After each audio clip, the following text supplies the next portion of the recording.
Morning mga idol. Ito na mga idol, itong saranggola natin. Dahil sa bagyong habagat, yun, sira na sila. Yun, pati yung isa mga idol, wala na. Sakan natin to ayusin mga idol pag wala nang kuhan. Wala nang hanging habagat at ulan-ulan. Sa pagka ngayon parang sumikat na si Haring Araw. Pero may badya pang ulan mga idol. Grabe yung damage sa habagat mga idol. Dito yung ano ko, yung gapangan sa mga gulayan ko. Ito mga idol, ubos. Ito na yung mga kahoy oh. Daming tuloy basura. Ayun. Daming basura mga idol. Iligpit ko pa to mga idol. Tapos yung mga ibon natin mga idol, wala, patay yung iba.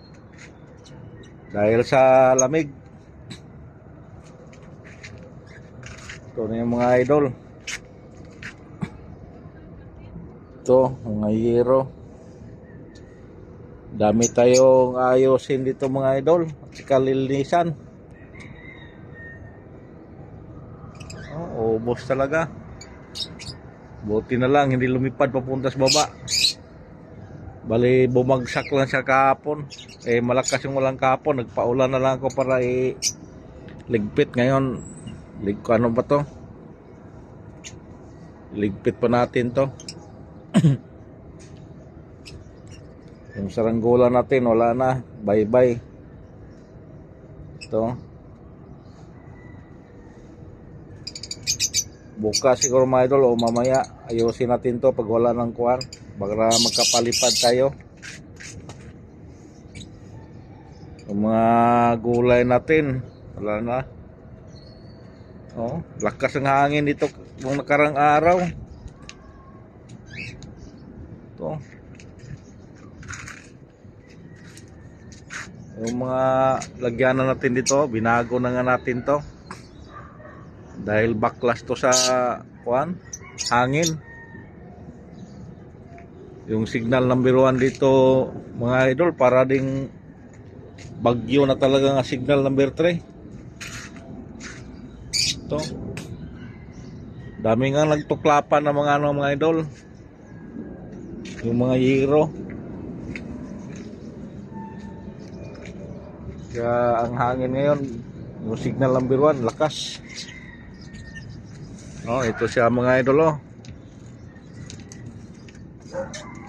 ubos to. Tanggal lahat. Nagsitanggalan kasi kasi to. Alambre lang kasi yung tinali ko. Kaya nung lumakas yung hangin na sila natanggal kasi may kalumaan na rin.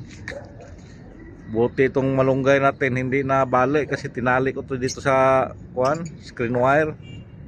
Yun naman, nilagyan ko ng kawayan para may pumigil sa katawan nila. Doon may, lagyan ko ng lube doon yung yero. Pero plano ko mga idol, tanggalin ko yung yero na yan. Ginagay ko lang yan para di mabasa yung ibon, pero tatanggalin ko yan.